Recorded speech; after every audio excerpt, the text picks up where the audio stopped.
Ngomong-ngomong hari ini kita ke kampus ngapain ya? Kan ada tugas dari Ratna. Oh iya, kalau gitu ya. Kebetulan nih kita lagi bareng, langsung diskusi aja yuk. Ayo.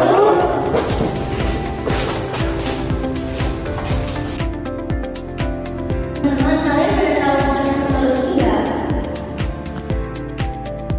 Jadi pengertian teknologi dalam studi bahasa adalah dalam ilmu linguistik yang mempelajari definisi bahasa atau fonem. Cara bunyi dihasilkan, digunakan dan diatur dalam sistem bahasa untuk membedakan makna. Fonologi yang dibaca monolog yang pertama ada fonetik.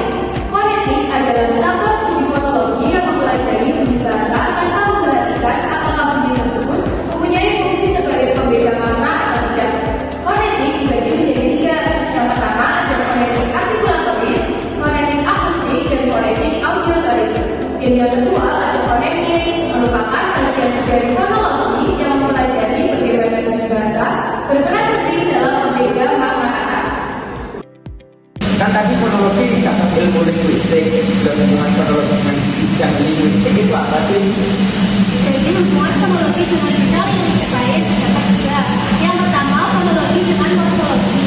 Morfologi mempelajari tentang struktur dan bentuk kata, sedangkan fonologi mempelajari bunyi bahasa. Hubungannya yaitu fonologi membantu menjelaskan mengapa bentuk kata berubah secara bunyi dalam proses morfologis. Kemudian yang kedua adalah fonologi dengan semantik.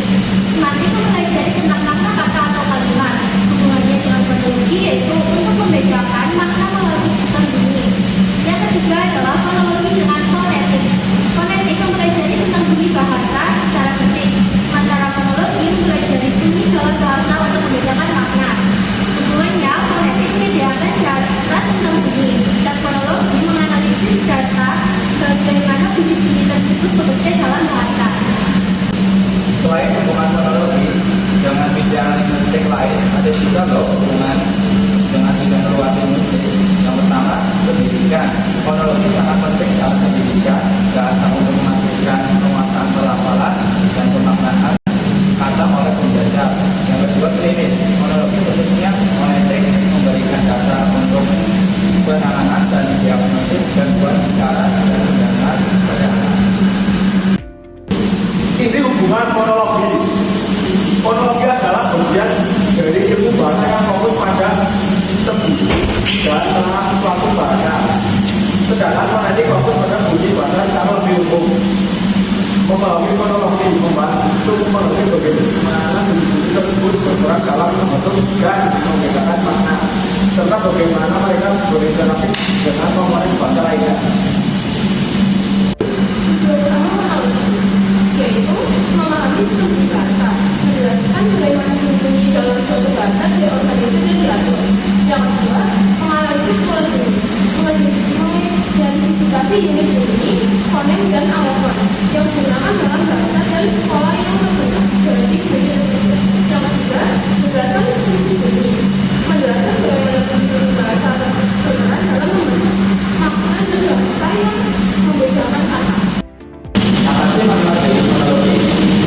Manfaat dari fonologi yang pertama, memahami sistem bunyi bahasa. Fonologi membantu memahami bagaimana bunyi-bunyi atau fonem suatu bahasa diatur, dibedakan,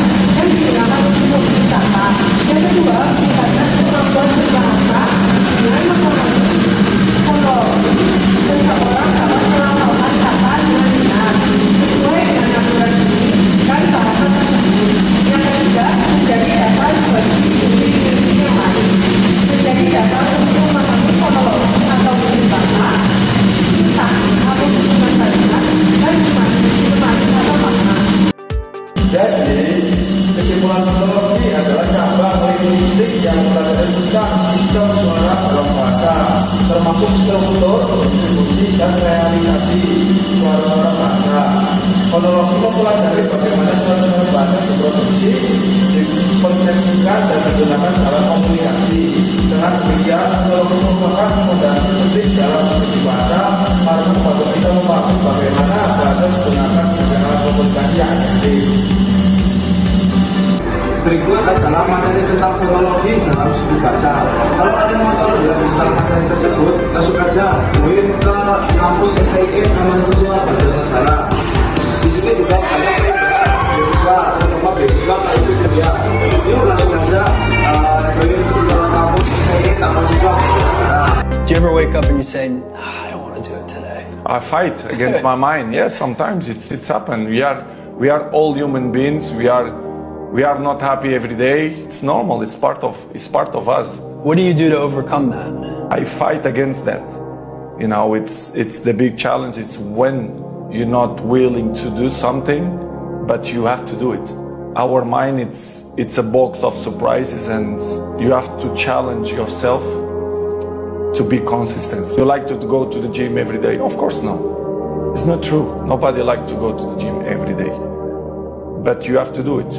Probably yes, because your mental strength is coming from that moments that in a hard moments, you know you should do it. So, and I do it.